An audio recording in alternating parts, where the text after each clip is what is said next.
పరిశుద్ధ లేఖన భాగంలో నుండి దయచేసి బైబిల్ ఉన్న వారందరూ మీరు తెరవండి. 116వ కీర్తనల గ్రంథము 116వ అధ్యాయము 8వ వచనము నుండి 14 వచనాలను మనము చదువుకుందాం. మరణము నుండి నా ప్రాణమును, కన్నీళ్లు విడవకుండా నా కన్నులను, జారిపడకుండా నా పాదములను నీవు తప్పించి ఉన్నావు. సజీవులున్న దేశములలో యెహోవా సన్నిధిని నేను కాలము గడుపుదును.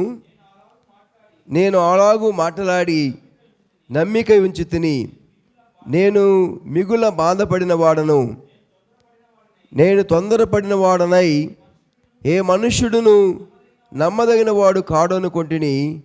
యెహోవా నాకు చేసిన ఉపకారములన్నింటికి నేను ఆయనకేమీ చెల్లించదను. రక్షణ పాత్రను చేతబుచ్చుకొని యెహోవా నామమున ప్రార్థన చేసేదను. యెహోవాకు నా మొక్కుబళ్ళు చెల్లించెదను. ఆయన ప్రజలందరి ఎదుటనే వాటిని చెల్లించెదను. ప్రార్థన చేసుకుందాం. మహిమ కలిగిన మా పరలోకపు తండ్రి, మీకు వందనాలు నాయనా. ఈ మధ్యాహ్న వేళ సమయం కొరకు, ఈ చివరి ఆరాధన కొరకు మీకు స్తోత్రాలు చెల్లిస్తున్నాం.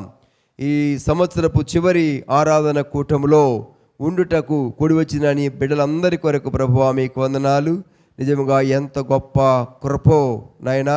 ఈ సంవత్సరం అంతా మమ్మల్ని అందరినీ కాచి నాయన దాచి భద్రపరచి ప్రభువా ఈ చివరి దినము మీ మందిరం నుండి కృపనిచ్చావు అయా. దయతో ఆశీర్వదించమని వేడుకుంటున్నాను. మేమంతా నీ బిడ్డలంతా కలిసి ఈ రాత్రినైనా నూతన సంవత్సరములో యేసుక్రీస్తు ప్రభువుతో కూడా కలిసి ప్రవేశించి మా కొరకై దాచి ఉంచినటువంటి ఆ గొప్ప మేలును, బహుమానములను పొందుకున్నంతగా దీవించుమని మనవి చేస్తున్నాను. చదవబడిన లేఖన భాగము ద్వారా అయ్యా మాతో మాట్లాడండి. నిలబడిన మీ దాసుడు కేవలం వచ్చివాడు. మీ బలమైన పరిశుద్ధాత్మ అభిషేకంతో నింపండి అయ్యా. నీ ప్రజలకు అవసరమైనటువంటి వర్తమానం అనుగ్రహించుమని, దీవించుమని యేసు నామములో ప్రార్థించి వేడుకొనుచున్నాము తండ్రి. ఆమేన్.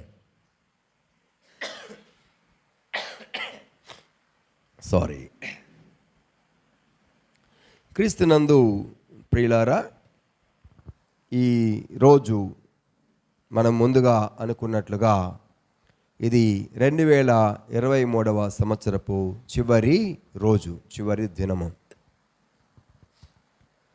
ఈరోజు ప్రపంచంలో ఉన్న ప్రజలందరూ, ముఖ్యంగా ప్రపంచంలో ఉన్న క్రైస్తవులందరూ కూడా దేవునికి కృతజ్ఞతాస్తుతులు చెల్లించుచున్నటువంటి రోజుగా మనము గమనించాలి. ఈరోజు మనము ఎక్కువగా ప్రార్థన చేసే కంటే, ఎక్కువగా వాక్య బోధలు వినేదానికంటే కూడా ఎక్కువగా మనం ఏం చేయాలంటే, మనము హృదయపూర్వకంగా నోరారా దేవునికి కృతజ్ఞతాస్తుతులు మనము చెల్లించవలసినటువంటి సమయములో మనం ఉన్నాము అని ప్రభువు పేరట మీకు తెలియచేస్తూ ఉన్నాను. దావీదు భక్తుడు ఇక్కడ చెప్తూ ఉన్నాడు 12వ వచనం, యెహోవా నాకు చేసిన ఉపకారములన్నింటికి నేను ఆయనకు ఏమీ చెల్లించదను. రక్షణ పాత్రను చేతబుచ్చుకొని యెహోవా నామమున ప్రార్థన చేసేదను. యెహోవాకు నా మొక్కుబళ్ళు చెల్లించెదను. ఆయన ప్రజలందరి ఎదుటనే చెల్లించెదను అన్నాడు. అంటే రక్షణ పాత్రను చేతబుచ్చుకొని యెహోవా నామమున ప్రార్థన చేస్తాను, యెహోవాకు నా మొక్కుబళ్ళు చెల్లిస్తాను. ఆయన ప్రజలందరి ఎదుటనే మొక్కుబళ్ళు చెల్లించేటువంటి రోజు ఈ రోజుగా పిడరా ప్రభు సేవకునిగా మీకు తెలియచేస్తూ ఉన్నాను. మనము మన జీవితాలలో 2 విషయాలని నేను మీకు ఈరోజు చెప్పాలనుకుంటున్నాను. దేవుడు ఎలా కాపాడాడు, అలాగే దేవుడు ఎలాంటి ఆశీర్వాదములతో మనల్ని నింపాడు అనే 2 విషయాలను నేను మీ ముందుంచాలని బహు స్పష్టంగా ఇష్టపడుతున్నాను.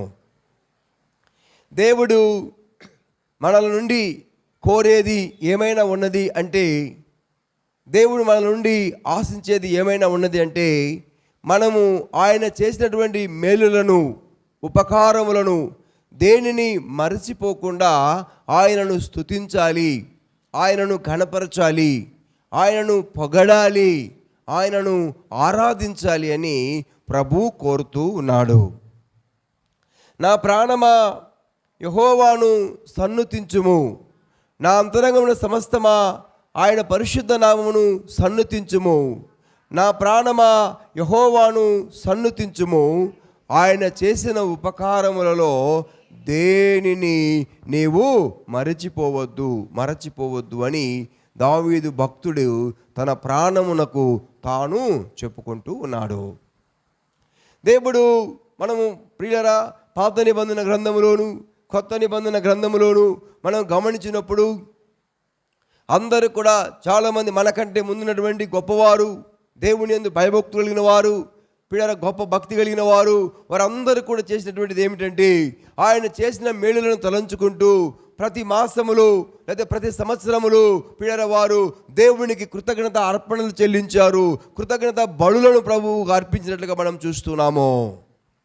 దేవుని ప్రజలుగా మనం ప్రతిరోజు దేవుని స్తుతించాలి, ప్రతి వారము దేవుని స్తుతించాలి, ప్రతి మాసము మనం దేవుని స్తుతించాలి.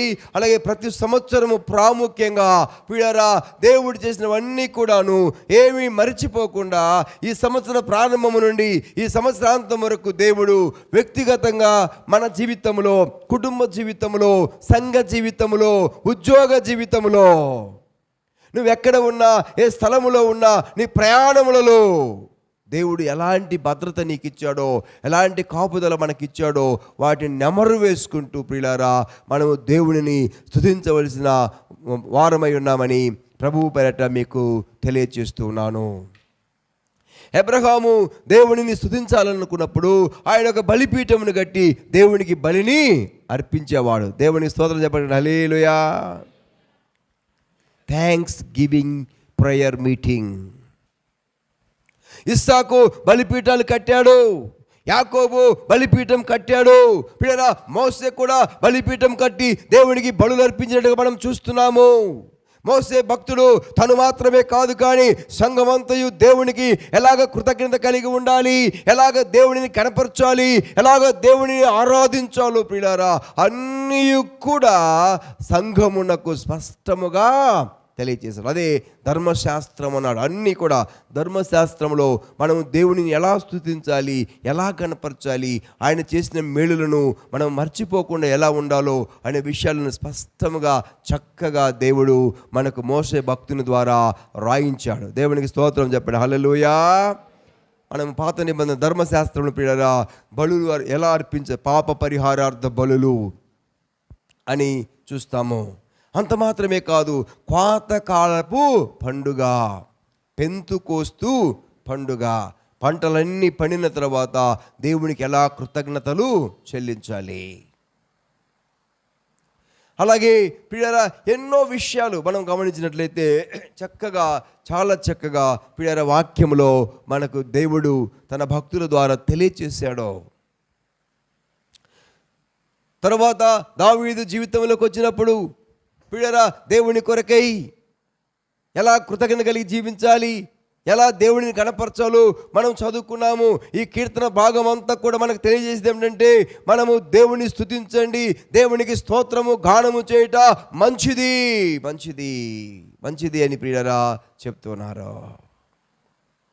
ఎర్ర సముద్రము వారు దాటిన తరువాత, యొర్దాను నదిని వారు దాటిన తర్వాత, యెరికో కోటగోడలు పడగొట్టబడిన తర్వాత వారందరూ కూడా ఎంతో ఆనందంతో, సంతోషంతో, ఉత్సాహ గానములు చేసి దేవుడు ఎంత గొప్ప దేవుడు, ఎంత మహిమగల దేవుడు అని వారు చాటి ఆయనను స్తుతించినట్లుగా, ఘనపరిచినట్లుగా పిల్లారా లేఖనాలు మనకు తెలియచేస్తూ ఉన్నాయి. హల్లెలూయా.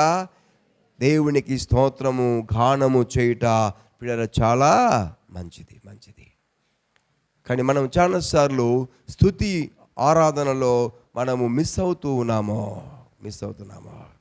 కొన్నిసార్లు మనకు తెలియదు. నాకు తెలిసి నేను అనుకుంటున్నా దేవునికి ఎలా స్తుతించాలో, దేవుని ఎలా గణపరచాలో చాలామందికి తెలియటం లేదు అనిపిస్తుంది. ఎందుకంటే కొంతమంది స్తుతి ఆరాధన అయిపోయిన తర్వాత మందిరానికి వస్తూ ఉన్నారు. స్తుతి ప్రియులారా, స్తుతి యథార్థవంతులకు స్తుతి చేయుట శోభస్కరము అన్నాడు. స్తుతి మనం ఏం చేయాలంటే ప్రియులారా, దేవుడు కోరేది మనము ఆయన అంటాడు చూడండి, ఒక మాట నేను చూపిస్తాను మీకు బైబిల్లో. మీరు తిని తృప్తి పొందిన తరువాత కొవ్వెక్కి మదించి మీ దేవుడైన యెహోవా మీకు చేసిన మేలులు మర్చిపోతారేమో, జాగ్రత్త అంటాడు. 8వ అధ్యాయము ద్వితీయోపదేశకాండము 8వ అధ్యాయము ముందు 2వ వచనం చదవండి, తర్వాత 10వ వచనం కూడా చదువుకుందాం అమ్మా. మరియు చూడండి, మరియు నీవు ఆయన ఆజ్ఞలను గైకొందువో లేవో నిన్ను శోధించి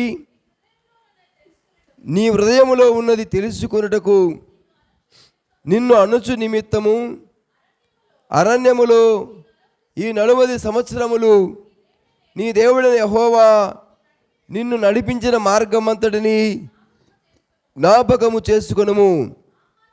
చదువు. ఆహారం వలనే గాక యెహోవా సెలవిచ్చిన ప్రతి మాట వలన నరులు బ్రతుకుదురని నీకు తెలియజేయుటకు ఆయన నిన్ను అణిచి నీకు ఆకలి కలుగజేసి నీవే గాని నీ పితరులే గాని ఎన్నడెరుగని మన్నాతో నిన్ను పోషించెను. ఈ 40 సంవత్సరములు నీ వేసుకున్న బట్టలు పాతగలలేదు, నీ కాలు వాయలేదు. ఒకడు తన కుమారుని ఎట్లు శిక్షించును అట్లే నీ దేవుడిని యెహోవా నిన్ను శిక్షించువాడని నీవు తెలుసుకొని ఆయన మార్గంలో నడుచుకున్నట్లును ఆయనకు భయపడినట్లును నీ దేవుడైన ఆజ్ఞలను గైకొన వలెను. చాలండి, తర్వాత మనం చదువుకుందాం. ఏమంటున్నాడు ఇక్కడ? ఈ 40 సంవత్సరాలు దేవుడు నిన్ను ఎట్లు అనిసి కుదించి నిన్ను పోషించునో నీవు జ్ఞాపకము చేసుకోవాలి. ఏమంటాడు అక్కడ? నీ దేవుడిని యెహోవా నిన్ను నడిపించిన మార్గం అంతటిని నీవు జ్ఞాపకము చేసుకోవాలి. జ్ఞాపకము చేసుకోవాలి అంటే దాని అర్థము మరచిపోవద్దు. ఈ అరణ్యములో 40 సంవత్సరాలు దేవుడు ఎలా నిన్ను నడిపించాడో ఇక్కడ అంటున్నాడు. ప్రియులారా, నీకు ఆకలి కలుగజేసి నీవే కానీ నీ పితరులే కానీ ఎన్నడూ ఎరుగనటువంటి మన్నాతో ఆయన నిన్ను పోషించాడు. దేవునికి స్తోత్రం చెప్పగట్టి హల్లెలూయా. మన్నా దేవదూతలు భుజించే ఆహారాన్ని దేవుడు ఆ రోజు ఆ ప్రజలకి ఇచ్చాడు. ఎంత అద్భుతం అండి. చాలాసార్లు మనం గమనిస్తాం మన జీవితంలో దేవుడు మనల్ని ఎలా పోషిస్తున్నాడో కొన్నిసార్లు మనకు అర్థము కాదు. ఉద్యోగం లేదు, 3-4 పిల్లలు, భార్యాభర్తలు, పని చేస్తేనే జీవించాలి. కానీ నేను అనుకుంటున్నాను, ఏ రోజు కూడా నీవు ఆకలితో పస్తూ పడుకోలేదు. దేవుని స్తోత్రం చెప్పండి హల్లెలూయా. మనం ఇక్కడ హల్లెలూయా. కొన్నిసార్లు అద్భుతము, కొన్ని సందర్భములలో ప్రియులారా ఒక్కోసారి ఎన్ని పాకెట్లు ఎక్కడ ఎంత ఎదిగినా కూడాను ఒక 100 రూపాయలు కూడా దొరకని పరిస్థితిలో కొన్నిసార్లు ఉంటాము. కానీ దేవుడు అద్భుతంగా ఎలాగా ఇస్తాడో తెలియదు. దేవుని యందు నమ్మకం ఉంచిన వారి గురించి నేను చెప్తున్నాను. అద్భుతంగా ప్రభు చేస్తాడు. ఇక్కడ ఇశ్రాయేలు ప్రజలతో కూడా దేవుడు మాట్లాడుతున్నాడు. 40 years ఇన్ ద విల్డర్నెస్, 40 సంవత్సరాలు అరణ్యములో, 40 సంవత్సరములు ఎడారిలో వారు నడుస్తున్నారు, సంచరిస్తూ ఉన్నారు. ప్రియులారా, ఎలా వారిని దేవుడు నడిపించాడు ఒకసారి ఆలోచించండి. వారికి ఇలాంటి బిల్డింగ్లు లేవు, అడవిలో చిన్న చిన్న డేరాలు వేసుకొని ఉన్నారు. పాములు, తేళ్ళు, మండ్రగబ్బలు, వాటర్ లేదు, నీళ్ళు లేదు, పంటలు పండించుకోవడానికి భూమి లేదు, ఎందుకంటే ప్రయాణంలో ఉన్నారు కదా. అద్భుతం కదా. ఎంత దేవుడు, ఇదిగో ఆకాశం నుండి నీవే కానీ నీ పితరులే కానీ ఎన్నడైనటువంటి మన్నాతో దేవుడు వారిని తృప్తిపరచడు. ఆ దేవుడిని మనం సేవిస్తున్నాము. ఆ తర్వాత అంటాడు, ఆకాశంలో నుండి మన్నాను పంపినటువంటి దేవుడు బండలో నుండి మధుర జలాన్ని ప్రభువు ఇచ్చాడు. హల్లెలూయా. బండలో నుండి మధుర జలాన్ని. అందుకని దేవుడు అంటున్నాడు, ఇవన్నింటిని జ్ఞాపకం చేసుకొని చెబుతుంటున్నాడు. నీవు ఒక చక్కటి మాట ఉంది, చాలా ఆశ్చర్యకరమైన మాట ఏంటంటే కాదమ్మా 4వ వచనంలో ఈ 40 సంవత్సరములు నువ్వు వేసుకున్న బట్టలు పాతగిలలేదు, నీ కాలు వాయలేదు అంటాడు. ఏమండి, ఒక షర్టు, ఒక ప్యాంటు లేకపోతే ఒక చీర కొంటే ఎన్ని సంవత్సరాలు వేసుకుంటారు ఎవరైనా కదా? చాలా కష్టం. ఒక సంవత్సరము లేదా 6 నెలలకు ఒకసారి బట్టలు మారుస్తూ ఉంటారు. కొంతమంది సంవత్సరానికి ఒకసారి మారుస్తూ ఉంటారు. చెప్పులు షాప్ వాడు కూడా 6 నెలల వరకే గ్యారంటీ అంటాడు. ఎందుకు ఈ మాట చెప్తున్నాడు? దేవుని వారు వేసుకున్నటువంటి బట్టలు చినగలేదు, వాళ్ళ చెప్పులు కూడా చినగలేదు. ఇంకో స్థలంలో రాయబడింది, మీరు చదివితే అర్థమవుతుంది. ప్రియరా, దేవుడు ఎంత అద్భుతాలు చేసే దేవుడు. 40 సంవత్సరాలు వారి బట్టలు పాతగెలలేదు అన్నాడు.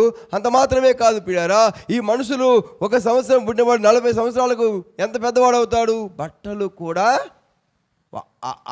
కూడా ఏమైనాయి? పెరిగినాయి. మనుషులతో పాటు బట్టలు పెరిగినాయి, చెప్పులు పెరిగినాయి. లేదా అద్భుతము. ఇది ఏంటి? ఇది ఎలా నమ్మాలి అనుకుంటాం కొన్నిసార్లు. కానీ ఇది దేవునికి సాధ్యమే అని ప్రియులారా ప్రభువు పేరట మీకు తెలియదు. దేవుడు అద్భుతాలు చేసి దేవుడు పోషిస్తాడు. దేవుని యందు పిల్లలు నమ్మకం వచ్చిన వారిని దేవుడు విడిచిపెట్టడు. ఈ 2023 సంవత్సరం వరకు మన జీవితంలో, కుటుంబంలో దేవుడు ఎన్ని గొప్ప కార్యాలు చేసి ఉంటాడు. అది మీకు తెలియకపోవచ్చు కొన్నిసార్లు. దేవుడు ఆ అవసరము నీకు తెలియవలసిన అవసరం లేకుండానే, నీకు ఆ కష్టము తెలియకుండా అవసరం లేకుండానే దేవుడు అద్భుతంగా నీ ఎడల సహాయం చేశాడు అని ప్రభువు పేరట మీకు తెలియజేస్తున్నాను. ఇంకా అంటాడు 7వ వచనము, నీ దేవుడైన యెహోవా నిన్ను మంచి దేశంలో తప్పకుండా ప్రవేశపెట్టును. అది నీటి వాగులు, లోయలు గల దేశము, కొండల నుండి ఓటలు గల దేశము, మంచి గోధుమలు, యవలు, ద్రాక్ష చెట్లు, దానిమ్మ చెట్లు పండే దేశం అని చెబుతూ 10వ వచనం చూసినట్లయితే, నీవు తిని తృప్తి పొంది నీ దేవుడైన యెహోవా నీకు ఇచ్చిన మంచి దేశమును బట్టి ఆయనను స్తుతింపవలెను. ఒకవేళ నీ మనసు మదించి తర్వాత చదువుకుంటే మీరు కడుపారా తిని మంచి ఇల్లు కట్టుకుని వాడు నివసించి ఒకవేళ మీ మనసు మదించి ఎవడు దేవుడు అంటావేమో జాగ్రత్త అనే హెచ్చరికలు మనం ఇక్కడ చూస్తున్నాము. ఏమంటారు? మీరు తిని తృప్తి పొందిన తర్వాత నీ దేవుడైన యెహోవా నీకిచ్చిన మంచి దేశమును బట్టి నీవు ఆయనను స్తుతించాలి. మరచిపోకూడదు. నా ప్రాణమా యెహోవాను సన్నిధించు. దావీదు రాజు మరచిపోలేదు. ఆయనను స్తుతించు, సన్నుతించు అని చెప్తున్నాడు. క్రీస్తు ప్రియులారా, ఈ మధ్యాహ్న వేళ సమయంలో మనము దేవునిని స్తుతించేటువంటి సమయం. ఎందుకు మనం దేవుని స్తుతించాలి అంటే, ఇంతవరకు దేవుడు మనలను నడిపించాడు, కాపాడాడు అని చెప్పడానికి ప్రభువు నన్ను నిలబెట్టాడు. ఈ సమయంలో మనం ఇంకా దావీదు భక్తుడు చూడండి ఏమంటున్నాడు? నా ప్రాణము యెహోవా నాకు చేసిన ఉపకారములన్నిటికీ నేను ఆయనకేమి చెల్లించదును అంటూ రక్షణ పాత్రను చేతబుచ్చుకొని యెహోవా నామమున ప్రార్థన చేస్తాను, నా మొక్కుబడులు చెల్లిస్తాను, ఆయన ప్రజలందరి ఎదుటిని చెల్లిస్తానని చెప్తూ ఎందుకొరకు అసలు ఏం చేశాడు దావీదు రాజు జీవితంలో దేవుడు అంటే ప్రియులారా చూడండి ఇక్కడ 8వ వచనంలో, మరణము నుండి నా ప్రాణమును కన్నీళ్లు విడవకుండా నా కన్నులను జారిపడకుండా నా పాదములను నీవు తప్పించి ఉన్నావు. హల్లెలూయా. అర్థమవుతుందా దేవుడు ఎందుకు మనం దేవుని స్తుతించాలి అంటే ప్రియులారా, అక్కడ అంటాడు మరణము నుండి నా ప్రాణమును కన్నీళ్లు విడవకుండా నా కన్నులను జారిపడకుండా నా పాదములను నీవు తప్పించి ఉన్నావయ్యా, నీవు తప్పించి ఉన్నావు అంటాడు. 3వ వచనంలో చూసినట్లయితే, మరణ బంధములు నన్ను చుట్టుకొని ఉండెను, పాతాళపు వేదనలు నన్ను పట్టుకొని ఉండెను, శ్రమయు దుఃఖము నాకు కలిగెను.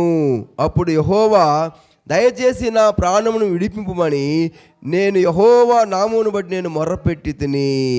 యెహోవా దయాళుడు, నీతిమంతుడు, మన దేవుడు వాత్సల్యత గలవాడు, యెహోవా సాధువులను కాపాడువాడు. నేను కృంగి ఉండగా యెహోవా నన్ను రక్షించను. మరణ వేదనలు, మరణ భయములు నన్ను చుట్టుకొని ఉండగా అన్నాడు. పిల్లలు గమనిస్తున్నారా? ప్రపంచంలో ఒక సెకండ్కి, ఒక నిమిషానికి కాదు, ఒక సెకండ్కి ఎంతమంది 2 చనిపోతున్నారని క్యాలిక్యులేషను చెప్తుంది ప్రపంచం మొత్తంలో. అప్పుడు నిమిషానికి ఎంతమంది చనిపోతున్నారు? 120 మంది, అంతేనా? నిమిషానికి ఒక సెకండ్కి 2 అంటే నిమిషానికి 60 సెకండ్లు, ఒక నిమిషము 62, 120. ఒకసారి క్యాలిక్యులేట్ చేయండి. దాదాపుగా ఒక సంవత్సరానికి 8 కోట్ల మంది ప్రజలు చనిపోతున్నారంట. More than 8 crores. 2023 సంవత్సరంలో కూడా 8 కోట్ల మంది కంటే ఎక్కువ మంది ప్రజలు ఏం చెప్పారు? చనిపోయారు, మరణించారు, డైడ్. ఇందులో చాలా గొప్పవారు ఉన్నారు కదా. రాజులు ఉన్నారు, చక్రవర్తులు ఉన్నారు, కోటాను కోటీశ్వరు ధనవంతులు ఉన్నారు, జ్ఞానులు ఉన్నారు, మేధావులు ఉన్నారు, ఉద్యోగములు చేసేవారు ఉన్నారు కదా. కానీ వారంతా చాలామంది చనిపోయారు. ఈ సంవత్సరంలో చాలామంది వెళ్ళిపోయినారు.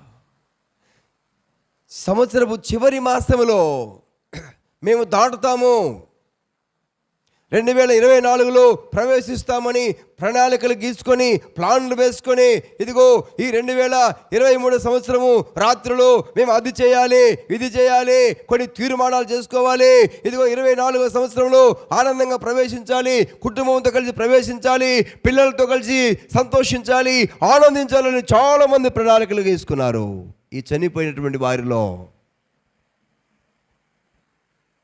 కానీ వారు వెళ్ళిపోయారు. వారి ఆలోచనలు, వారి ప్రణాళికలు, వారి తలంపులు ఏది కూడా లేదు. కొన్ని కుటుంబాలమ్మా బాధనతో నలిగిపోతున్నాయి, దుఃఖముతో మునిగిపోతున్నారా.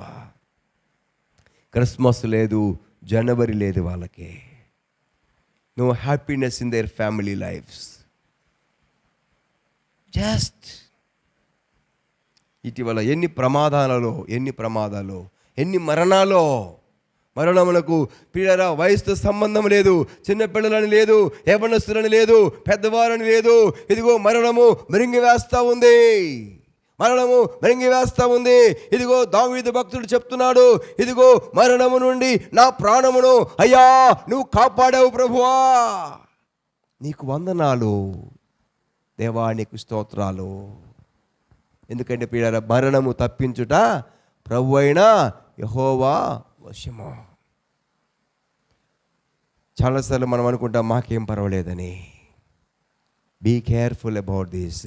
దేవుని కృప, అందుకనే ఈ మధ్యాహ్న వేళ దేవుని కృప మనకెందుకు కావాలంటే మరణము నుండి మనల్ని కాపాడటం కొరకై దేవుని కృప కావాలి. దేవుని కృప లేకపోతే, దేవుని ఆశీర్వాదం లేకపోతే, దేవుని కంచె లేకపోతే, దేవుని కాపుదల లేకపోతే మన జీవితాలలో మన ప్రయత్నాలు ఎన్నో ప్రయత్నాలు చేస్తాము, కానీ అన్నీ కూడా నిష్ప్రయోజనమైనవే. దేవుని కృప లేకపోతే మనమేమీ చేయలేము. ఎన్ని ప్రమాదాలు మన జీవితాలలో ఈ సంవత్సరము ఎన్ని వందల కిలోమీటర్లు మనం ప్రయాణము చేస్తుంటామేమో కదా. Cycle, motorcycle, car, bus, train, plane కదా, మెనీ థింగ్స్ కదా. మన రాష్ట్రంలో, మన దేశంలో ఎన్ని ట్రైన్ ప్రమాదాలు జరిగినాయి ఈ సంవత్సరంలో? పెద్దగా చెప్పుకునే 2 చాలా పెద్ద ప్రమాదమైనవి కదా. ఓ టెరిబుల్. ఎన్ని బస్సు ప్రమాదాలు. కానీ దేవుడు మనల్ని కాపాడాడు. అమ్మా, సోదరుల సోదరి, ప్రభు మనల్ని కాపాడాడు. మనం దేవునికి వందనాలు చెప్ప బద్ధులమై ఉన్నామని ప్రభువు పేరట మీకు తెలియజేస్తూ ఉన్నాను. కన్నీళ్లు విడవకుండా నా కన్నులను అయ్యా నువ్వు కాపాడావు కదా. ఒకవేళ ఒక ఇంట్లో ఎవరైనా ఒకరు చనిపోతే ఎంత వేదన, ఎంత రోదన, కన్నీళ్ళు కదా. అనారోగ్యంతో ఉంటే ఎంత శోధన. ఆలోచిస్తున్నారా? ఒక ఇంట్లో ఎవరైనా అనారోగ్యంతో ఉంటే సరిగా వంట చేయలేరు, సరిగా తినలేరు, వాళ్ళని చూసుకుంటూ అదే సరిపోతుంది పండగ కదా. మా చికెన్ వండలేము, మటన్ వండలేము, మనకేమో తినాలనిపిస్తుంది, వండితేనేమో వాళ్ళు తినకూడదు. నాకు పెట్టకుండా మీరే తింటున్నారా, తింటే చస్తావు, సత్యాన్లేరా కదా. ఇలాంటి మాటలు మనకి వినపడుతూ ఉంటాయి. కానీ దేవుడు ఎంత కృపగల దేవుడు. హల్లెలూయా. కన్నీళ్ళు విడవకుండా ప్రభువు నిన్ను కాపాడుతున్నాడమ్మా. జారి పడకుండా, చూడండి, జారి పడకుండా నా పాదములను నీవు తప్పించున్నావు. దేవుని స్తోత్రం చెప్పకండి. హల్లెలూయా. నీ కాలు జారకుండా నీ కాలు జారకుండా. మనం ఈ సంవత్సరం చాలామంది సాక్ష్యాలు చెప్పారు, అయ్యా కరెంట్ హీటర్తో ప్రాబ్లం అయింది, గ్యాస్తో ప్రాబ్లం అయింది, ప్రభు కాపాడాడు. అనారోగ్యం వచ్చింది, ప్రభు నన్ను ముట్టి స్వస్థపరిచారు. నేను కాలు జారకుండా నేను ప్రభు కాపాడాడు. ఒకరోజు నేను మోటార్తో రిపేర్ చేస్తూ చర్చి వెనక ఉన్నటువంటి ఆ గొంతులు అక్కడ ఒక ట్యాప్ ఉంది, వాటర్ ట్యాప్, మీకు అక్కడ కనపడితే చూస్తే అక్కడ కనపడుతుంది ట్యాపు. సరే ఏదో అడావుడిగా నీళ్ళు వస్తుందని చెప్పి వెళ్తున్నాను, అక్కడ కొంచెం బురద ఉంది. నేను వెళ్ళి కాలు పెట్టాను, నా కాలు జారిపోయింది. సడన్గా నాకు చాలా భయం అనిపించింది, ఎందుకంటే అది చాలా ఇరుగ్గా ఉంది. ఒకవేళ నేను పోయి పడ్డాను అనుకోండి, ఆ కిటికీ మీద లేదా ట్యాప్ మీద కనుక తలకాయ పడితే, వామ్మో, జారి కాళ్ళు బోలు ఇరిగితే నాకేం అర్థం కాలేదు. It was sudden happened. Accident అంటే సడన్గా జరిగేదే కదా, ఏం చేయాలి? సడన్గా జారిపోయింది. నేను వెంటనే దేవునికి స్తోత్రం ఏంటంటే ఆ పక్కన కిటికీ ఉంది, వెంటనే నా చేయ కిటికీ మీదకి వెళ్ళి ఆ కిటికీ దాన్ని ఏమంటారు, గ్రిల్ను పట్టేసుకున్నాను. దేవుని అట్లా నిలబడిపోయాను. నా కాలేమో ఒక కాలు ఎక్కడికో వెళ్ళిపోయింది, ఒక కాలు ఎక్కడో ఉంది, నా చెయ్యేమో. దేవుడు సడన్గా పడనప్పుడు అది దొరకటము, ఒకవేళ దొరక్కపోతే ఒకవేళ ఎట్టుండేవాడినో, ప్రాణము పోకపోవచ్చు కానీ ఒకవేళ ప్రమాదము జరగవచ్చు. కాళ్ళు జారకుండా ప్రభు ఏం చేశాడమ్మా, జారినా కూడా ప్రభు ఏం చేశాడు, తప్పించి. దేవుని స్తోత్రం చెప్పండి, హల్లెలూయా. ఇట్లాంటివి చాలా మన జీవితాల్లో జరుగుతున్నాయి. కొన్నిసార్లు ప్రియులారా మనకు తెలీదు, ఈ 2023 సంవత్సరంలో ప్రమాదము మన ఇంటి దాకా వచ్చి ఉండవచ్చు, కొన్నిసార్లు మన కారు దాకా వచ్చి ఉండవచ్చు, మన మోటార్ సైకిల్ దాకా వచ్చి ఉండవచ్చు ప్రమాదము. సాతాను ఎలాగైనా సరే మనల్ని పడగొట్టాలని అతడు ఎన్ని ప్రయత్నాలో చేస్తున్నారు. అందుకే ప్రభు అంటాడు, మీరు శోధనలో ప్రవేశించకుండా మెలకువగా ఉండి ప్రార్థన చేయమన్నాడు. దేవుని కృప, దేవుని కాపుదల, మన ప్రార్థన అనే కంచె ప్రియులారా దేవుడు మనల్ని కాపాడాడు అని ప్రభువు పేరట మీకు తెలియజేస్తున్నాను. దేవుని స్తోత్రం చెప్పండి, హల్లెలూయా. మనం ఎంతో దేవునికి వందనాలు. ప్రార్థన అనే కంచె. ఓసారి ఆఫ్రికా దేశంలో కొంతమంది మిషనరీసు దేవుని సేవ కొరకై వెళ్ళారంట. వారు ఒకరోజు ప్రార్థన చేస్తున్నప్పుడు ఆఫ్రికా దేశంలో కాంగో దేశము, ఆ దేశం పేరు కాంగో. ఆఫ్రికాలో ఈ కొట్టే కాంగో కాదు, దేశం పేరే కాంగో. అప్పుడు ఏదో ఒక యుద్ధం జరుగుతూ ఉందంట. చాలామంది సైనికులు వచ్చేసి క్రైస్తవులైన వారు ఎవరు ప్రార్థన చేయకూడదనే నిబంధన అక్కడ ఉంది. ఒక ఇంటిలో చేరి వారు ప్రార్థన చేస్తూ ఉంటే ఇప్పుడు ఈ సైన్యము కొంతమంది వెళ్ళి ప్రార్థన చేస్తుందని చెప్పేసి సైన్యం వస్తున్నసరికి వాళ్ళు మోకరించారు ప్రార్థన చేయడానికి. ఈ సైన్యం వాళ్ళని చుట్టుముట్టింది.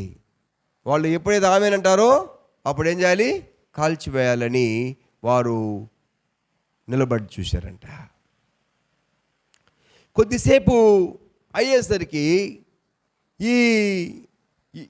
వీళ్ళు ప్రార్థన చేసినటువంటి ఆ ప్రదేశం అంతటి చుట్టూ పెద్ద పెద్ద మంటలు వచ్చేస్తున్నాయి.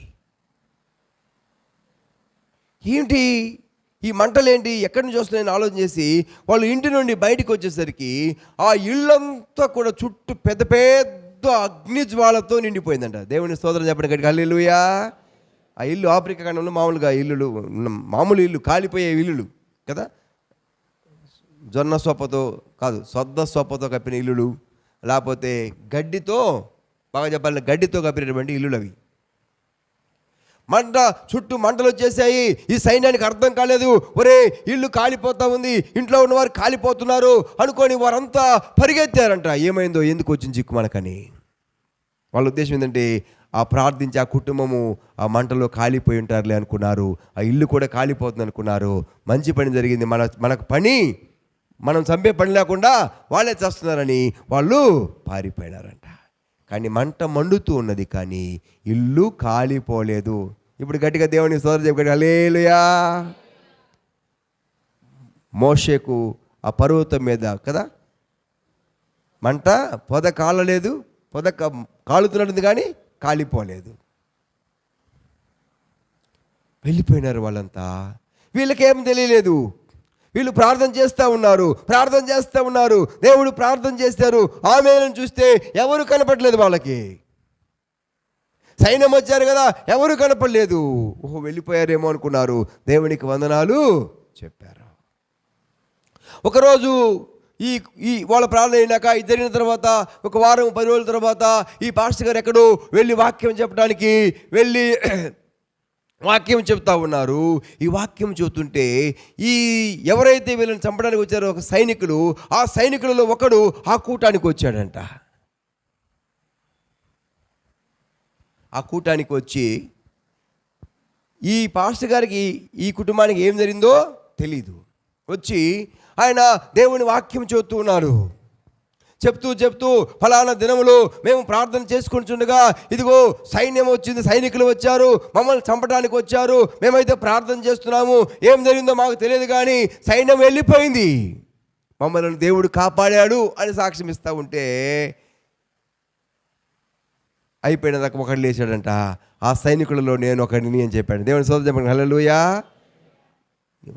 ఆ రోజు ఏం జరిగిందో నేను చెప్తాను. ఈ సైనికుడు వచ్చి ఏం చెప్పాడు, ఆ రోజు ఏం జరిగిందో నేను చెప్తాను. అయ్యా నేను చెప్తాను అన్నాడు.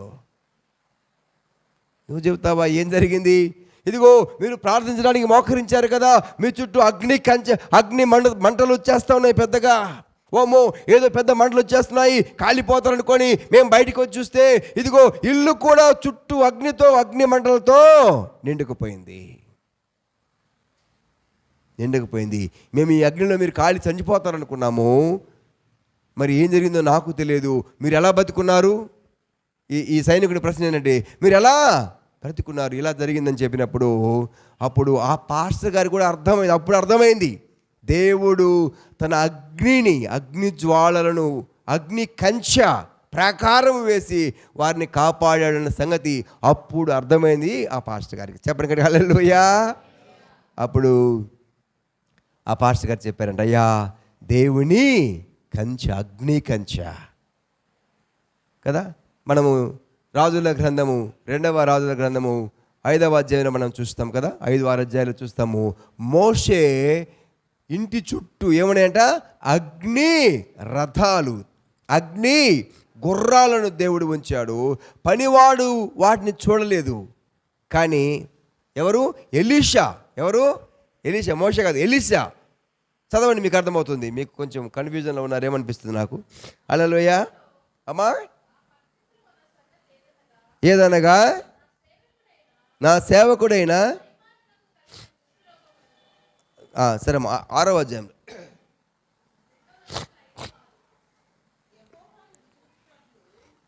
ఎన్నో వచనం అది చదువు. 6వ అధ్యాయము 20వ వచనం. అమ్మ 6వ అధ్యాయం 20వ వచనము. సోమ్రోనికి వచ్చినప్పుడు అతడు యెహోవా వీరు చూసినట్లు వీరు కళ్ళను తెరవమని ప్రార్థన చేయగా యెహోవా వారి కళ్ళను తెరిచెను గనుక వారు తాము సోమ్రోను వద్దనున్నామని తెలుసుకొనిరి. చాలు అదే ఎన్నో వచనం అది? 17వ వచనం అంట, చదువు. యెహోవా వీడు చూసినట్లు దయచేసి వీరి కళ్ళను తెరవమని ఎలీషా ప్రార్థన చేయగా యెహోవా పనివాని కళ్ళు తెరిసెను గనుక వాడు ఎలీషా చుట్టూను పర్వతము అగ్ని గుర్రముల చేతను రథముల చేత నిండియుండుట చూచెను. చాలు నేను చెప్తాను. హల్లెలూయా చెప్పండి కదా, హల్లెలూయా. ఎలీషా ఉన్నటువంటి ఇంటి చుట్టూ అగ్ని ఉంది, గుర్రాలున్నాయి, రథాలున్నాయి. ఆయన చూస్తున్నాడు, ఆయనతో ఉన్న పనివాడు చూడలేకపోయాడు. ఈ సోమ్రోను సైనికులందరూ వచ్చేసారు. ఈ ఇంటి చుట్టూ వారు ఏమన్నారు, మోహరించి ఉన్నారు. వీడు భయపడుతున్నాడు. ఇక కొద్దిసేపు అయిపోతే ఇదిగో వాళ్ళు మా మీదకి వస్తారు, మా ఇల్లుని కాల్చి వేస్తారు, మా అయ్యగారిని చంపుతారు, తర్వాత నన్ను కూడా చంపుతారని వాడు భయపడి వణికిపోతున్నాడు ఈ శత్రు సైనికులను చూసి. కానీ ఎలీషా తోటి నయమాను ఆ సంగతి చెప్పినప్పుడు ఎలీషా ప్రభువా వీని కండ్లు తెరవ. వాని కండ్లు తెరిచినప్పుడు ఎలీషా చుట్టూ, ఆరింటి చుట్టూ గుర్రములు, అగ్ని రథములు, అగ్ని గుర్రాలు ఉన్నాయంట. హల్లెలూయా. దేవుడు నీ చుట్టూ అలాంటి కంచె కాపుదల ఉంచుతున్నాడని చెప్పడానికి. ఆ సైనికుడు రక్షణ పొందాడు, యేసు ప్రభువును నమ్ముకున్నాడని ప్రభువు పేరట మీకు తెలియజేస్తున్నాను. ఈ మధ్యాహ్న వేళ ప్రియులారా, దేవుడు ఎంత గొప్ప దేవుడు. నిన్ను తప్పించడానికి, నీ కాళ్ళు జారిపోకుండా ఉండటానికి, ప్రమాదములు నిన్ను తప్పించడం కొరకై దేవుడు నీ చుట్టూ తన కంచె వేశాడు. అది ప్రార్థన అనే కంచె. నీ కొరకు దేవుని సేవకులు ప్రార్థిస్తున్నారు, సంఘము ప్రార్థిస్తుంది. వ్యక్తిగత జీవితంలో నీవు కూడా ప్రార్థన కలిగి ఉన్నావు. ఎప్పుడు కూడా ప్రార్థనను మనం నిర్లక్ష్యం చేయకూడదు. ప్రార్థన అనే కంచె నీ చుట్టూ, నీ ఇంటి చుట్టూ ఉండాలి. ఓ రోజు ఒక సువార్త సభలో వాక్యం చెప్పడానికి నేను వెళ్ళాను. ఒక సంఘం యొక్క వార్షికోత్సవానికి ఒక సిస్టర్, ఒక పెద్ద ఆవిడ లేచి సాక్ష్యం ఇస్తుంది. అయ్యా పాస్టర్ గారు, చాలా వందనాలు. ఈ సంవత్సరము చర్చ్ యానివర్సరీ, అది సంవత్సరము ఒక్కోసారి కదా యానివర్సరీ జరిగేది. అయ్యా ఈ సంవత్సరము నేను ఎక్కువగా ప్రార్థనకు రాలేకపోయాను. నేను పనుల కొరకై ఆయా ప్రాంతాలకు వలస వెళ్ళిపోయాము. కానీ మేము ఎక్కడ ఉన్నా, ఏ స్థలంలో ఉన్నా, అయ్యా మీరు ప్రార్థననే కంచె మా కొరకు వేశారు. మేము రాత్రుల్లో నిద్రపోతూ ఉంటే కొన్నిసార్లు మీరు మేలుకొని మా కొరకు ప్రార్థన చేశారయ్యా పాస్టర్ గారు. మీరు వేసిన ప్రార్థన కంచె మమ్మల్ని క్షేమకరంగా ఉంచింది. క్షేమకరంగా మేము దీవెన పొంది ఇక్కడికి తీసుకొచ్చిందయ్యా, ఈ కూటమిలో పాలు పంపలు పొందడానికని ఆ సిస్టర్ సాక్ష్యం ఇచ్చినప్పుడు నాకును చాలా ఆశ్చర్యము కలిగింది. దేవుని స్తోత్రం. హల్లెలూయా. కాపుదల. సమ్ టైమ్స్ ప్రియులారా, మనము నిద్రపోతూ ఉంటాము, కానీ దేవుని సేవకులు మీ కొరకు మేలుకొని ప్రార్థిస్తున్నారని ప్రభువు పేట తెలియచేస్తూ ఉన్నాను. We are praying for that. ఇదిగో దేవుని వాక్యం చెప్తుంది ప్రియులారా, మరలా చదువుతున్నాను. జారిపోకుండా, నువ్వు పడిపోకుండా, పతనంలోనికి వెళ్ళిపోకుండా దేవుడు నీ చుట్టూ కంచె వేశాడు. అయ్యా ఇదిగో ప్రభు, మరణం నుండి నా ప్రాణమును, కన్నీళ్లు విడవకుండా నా కన్నులను, జారి పడకుండా నా పాదములను నీవు తప్పించున్నావయ్యా. ఇదిగో నీవు చేసిన ఉపకారములకు నేనేమీ చెల్లిస్తాను ప్రభువా. రక్షణ పాత్రను చేతబుచ్చుకొని నేను యెహోవా నామమున ప్రార్థన ఈ సంవత్సరం అంతా కాచినటువంటి దేవునికి మరొకసారి వందనాలు చెప్తాం. హల్లెలూయా చెప్పండి. హల్లెలూయా.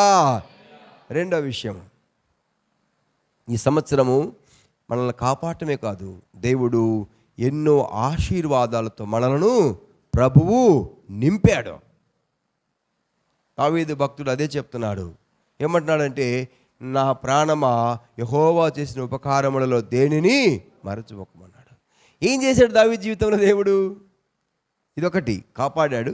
రెండవది ఏం చేశాడు? ఆయన ఎందుకు దేవుని అలా స్తుతిస్తున్నాడు అంటే, మీరు గమనించవలసింది ఏంటంటే ప్రియులారా, 2వ సమూయేలు గ్రంథము 7వ అధ్యాయం 8వ వచనం చూసినట్లయితే చక్కని ఆశీర్వాదము అక్కడ మనం చూస్తాము. 2 సమూయేలు 7:8. కాబట్టి నీవు నా సేవకుడకు దావీదుతో ఇలాగున చెప్పుము, సైన్యములకు అధిపతి యెహోవా నీకు సెలవిచ్చినదేమనగా, గొర్రెల కాపులో ఉన్న నిన్ను గొర్రెల దొడ్డిలో నుండి తీసి ఇశ్రాయేలీయులను నా జనుల మీద అధిపతిగా నియమించింది. చూడండి ఏమంటున్నాడు. ఎందుకంట దావీదు మర్చిపోవద్దు, దేవుని స్తుతించమని చెప్తున్నాడు. ప్రాణాన్ని కాపాడటమే మాత్రమే కాదు, ఇదిగో ఇప్పుడు దేవుడు నాతాను అనే తన ప్రవక్తను పంపి దావీదుతో మాట్లాడుతున్నాడు. నీవు నా సేవకులకు దావీదు ఇలాగునా చెప్పుము, తెలియజెప్పుము. ఏమంటే, గొర్రెల దొడ్డిలో నుండి నిన్ను తీసి ఇశ్రాయేలును నా జనుల మీద నిన్ను అధిపతిగా నియమించాను. నీవు పోవు చోటలను నీకు తోడుగా నుండి నీ శత్రువులందరినీ నీ ఎదుట నిలవకుండా నిర్మూలన చేసి లోకంలోని గనులైన వారికి కీర్తి నీకు కలుగజేసి ఉన్నాను. Hallelujah. It's a great blessing. నీకు అర్థమవుతుందా? మనం ఎందుకు దేవుని స్తుతించాలి, ఎందుకు దేవుని కనపరచాలి అంటే ప్రియులారా, ఈ 2023 సంవత్సరంలో ఎన్ని ఆశీర్వాదాలు ప్రభు మన కొరకు ఉంచాడో.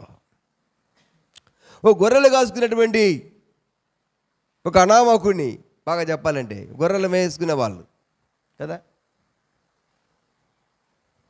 ఒక అన్ఎడ్యుకేటెడ్, అందరూ తీసివేసే వ్యక్తి, అడవిలో ఎండకు ఎండి వానకు తడిచి, రాత్రి లేదు పగలు లేదు పిల్లరా, అలాగా ఎంతో శ్రమ కదా. కాపరి చాలా శ్రమ. కాపరి అంటే అంత ఆశామాష కాదు, గొర్రెలను కాసేది ఉంటే కదా. కాపరి ఉద్యోగము చాలా, నేను అనుకుంటాను అందుకనే దావీదు శ్రమ అంతా దేవుడు చూశాడు, నమ్మకమైన వాడు, బాగా పనిచేస్తూ ఉన్నాడు కాబట్టి ఇతన్ని తీసుకొచ్చి రాజుగా చేస్తే బాగుందని దేవుడు తలంచాడు. హల్లెలూయా. కాపరి ఉద్యోగము, సేవకుని కాపరి అంటే కాపరి షెపర్డ్. యేసు ప్రభువారు మంచి గొర్రెల కాపరి అన్నాడు. అలాంటి దావీదును దేవుడు ఒక రోజున పిలిచి ఆశీర్వదించాడు. ఇదిగో నా సేవకుడైన దావీదుతో ఇలాగనే చెప్పు, గొర్రెల దొడ్డిలో నుండి నేను నిన్ను తీసి ఇశ్రాయేలు మీద నిన్ను అధిపతిగా. ఎంత ఆశీర్వాదం కదా, అద్భుతం. గొర్రెలు కాసుకున్నటువంటి తీసుకొచ్చి దేశం మీదకి రాజుగా ఎన్నుకున్నాడు ప్రభు. అంటే నిజంగా నా ప్రాణమా మర్చిపోతావేమో, జాగ్రత్త నా ప్రాణమా, ఆయన చేసిన ఉపకారములను నువ్వు దేనిని మర్చిపోవద్దు. బ్లెస్సింగ్స్. ఇప్పుడే చింటూ సాక్ష్యం చెప్పాడు, దేవుడు ఈ సంవత్సరంలో నా జీవితంలో గొప్ప కార్యము చేశాడు. ఒక మంచి ఆఫీసర్ ఉద్యోగం ఇచ్చాడు. మాకు ఉద్యోగం ఇవ్వటమే కాదు, మరి కొంతమందికి ఉద్యోగము ఇవ్వటానికి దేవుడు నన్ను దీవించాడు. దేవుని స్తోత్రం చెప్పండి గట్టిగా, హల్లెలూయా చెప్పండి, హల్లెలూయా. ఆశీర్వాదం కాదా? It's a blessing, a great blessing. తను బ్రతకడం కాదు, మరి కొంతమందిని బ్రతికించడం కొరకు దేవుడు మార్గము చేశాడు. ఇలాంటి ఆశీర్వాదాలు ప్రియరా వ్యక్తిగతంగా మన జీవితంలో, ఒకవేళ గవర్నమెంట్ ఉద్యోగం కాకపోవచ్చు, మరొక ఉద్యోగము, ఒక ఉపాధి, కుటుంబము పోషించబట్టము, ఇట్స్ ఎ బ్లెస్సింగ్. ఒక మంచి పని కలిగి ఉంటాము. మరి అమ్మ సిస్టర్ సాక్ష్యం ఇచ్చింది, నేను ఒక ఇల్లును నా కష్టంలో అమ్ముకున్నాను, కానీ దేవుడు ఈ సంవత్సరం మరొక ఇల్లు కట్టుకుంటానికి సాయం చేసి చెప్పాడు. Hallelujah. It's a house, is a blessing. ఆమెకు ఆల్రెడీ ఒక మంచి ఇల్లు ఉంది, ఆ ఇల్లుని చాలా బ్రహ్మాండంగా చేసింది. అది చెప్పలే, అది కాక దేవుడు మరలా ఇంకో కొత్త ఇల్లు ఇచ్చింది, దాన్ని కూడా కట్టుకుంది. దేవుని స్తోత్రం, హల్లెలూయా. It's a blessing. ఎంత గొప్ప దేవుడు అని చెప్పడానికి నేను అంటే ఇప్పుడు వీళ్ళిద్దరి జీవితంలో దేవుడు ఆశీర్వదించాడా, మన జీవితంలో చేయలేదా? మనం ఆలోచిస్తే చాలా ఉన్నాయి. అందరి జీవితాల్లో దేవుడు గొప్ప కార్యాలు. కొంతమంది ఈ సంవత్సరం కొత్త ఇల్లులు కొన్నారు, కార్లు కొనుక్కున్నారు. అంటే ఈ లోక సంబంధమైన ఆశీర్వాదాల గురించి నేను మీకు చెప్తున్నాను. Many blessings. ప్రియులారా, మనం దీవించబడ్డామో, మనము దీవెన పొందామని చెప్పడానికి ప్రభు ఇష్టపడ్డాడు. కాబట్టి ఆయన చేసినటువంటి ఉపకారములలో మనము దేనిని మర్చిపోకుండా దేవునికి మనము కృతజ్ఞతలు చెల్లించేటువంటి సమయం ఇది. నీ జీవితంలో నువ్వు ఎన్నో ఆశీర్వాదాలను పొందావు. ఈ సంవత్సరంలో ప్రియులారా, నేను పండగ ఎలా చేయాలనుకున్నావు, దేవుడు అద్భుతంగా పండగ చేసుకోవడం సాయం చేశాడు. హల్లెలూయా. కొంతమంది వివాహాలు, కుటుంబాలు కట్టబడ్డాయి కదా. కొంతమంది, ఎంతోమంది, నేను 2 విషయాలు చెప్పాలనుకున్నాను. ఎంతోమంది ఉద్యోగ ప్రయత్నంలో ఉన్నారు, కానీ కొంతమంది ఉద్యోగాలు పొందుకున్నారు. అంటే వాళ్ళందరిలో నువ్వు ధన్యుడివనే కదా, దేవుని కృప కదా ఇది. ఎంతోమంది యవనస్తులు తమ వివాహములను జరిగించుకోవాలనుకున్నారు ఈ సంవత్సరము, కానీ కొందరే కుటుంబాలు కట్టుకోగలిగారు. ప్రభు కృప. వివాహం అనేది కూడా దేవుని కార్యం, అది అంతేనా. యెహోవా ఇల్లు కట్టించని ఎడల దాన్ని కట్టువారి. It's a blessing. చాలామంది సంతానహీనులుగా ఉన్నారు, కానీ 2023 సంవత్సరంలో కొంతమంది వారసులను, పిల్లలను పొందుకోగలిగారు. హల్లెలూయా. Many blessings. ఇలా మనం లెక్కించుతూ పోతే మరెన్నో గొప్ప ఆశీర్వాదాలను ప్రభు మన కొరకై ఇచ్చాడు. అందుకొరకై మనం ఏం చేయాలంటే ప్రియులారా, ఈరోజు ఈ రాత్రి కూడా జరిగిపోవడం మనం దేవా నీకు వందనాలు, నీకు స్తోత్రాలని మనం చెప్పగలగాలి. అదే భక్తుడు అంటున్నాడు, అయ్యా ఏం చెప్పానయ్యా, ఏమని లెక్క పెట్టగలను, ఎన్ని ఆశీర్వాదాలు, ఎడ్యుకేషన్లో జయము, ఎన్ని దీవెనలు ఇచ్చావయ్యా, నువ్వు చేసిన ఉపకారములన్నిటికీ నేనేమి చెల్లించగలను ప్రభువా, ఏమి చేసినా తక్కువే అయ్యా. నీ రక్షణ పాత్రను చేతబుచ్చుకొని, దేవుని వాక్యము చేతబుచ్చుకొని, యెహోవా నామమున నేను ప్రార్థన చేస్తాను.